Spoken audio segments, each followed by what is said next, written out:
Okay, so what we're going to do in this particular tutorial is I'm going to show you how to use Easy Ease.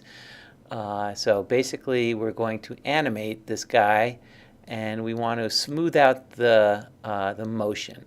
So just to start out, we're going to twirl down and turn on the animation for scale and position. And so that created these keyframes here. I'm actually going to just move these keyframes back. And if I click on this little arrow here, this is going to jump to the keyframes, which is handy because if you're trying to slide it around, you may not be sitting on the keyframe, and then if you move it, you'll see that it actually creates another keyframe here. So you can either click on these arrows to go to the keyframe, or if I am moving this and I hold the shift button down, it will snap to those keyframes. So it may not seem like a big deal, but it is useful to know that your playhead is actually sitting on the keyframes. So what we're going to do basically is we're going to move it in time. Our spaceman is going to come into frame.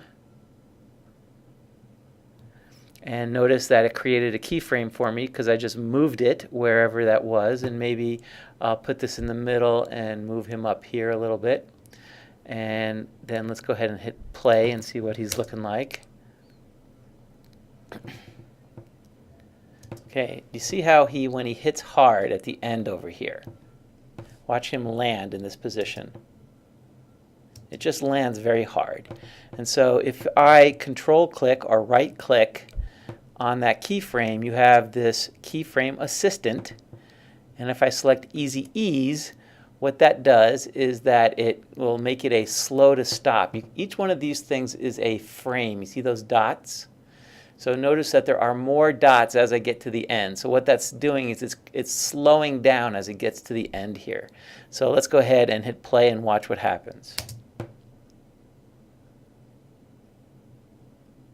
So it makes for a nicer transition from movement to standing still. And you'll also notice that the keyframe now looks like an hourglass versus a diamond. This hourglass is an identifier telling you that this is an Easy Ease type of movement. Okay?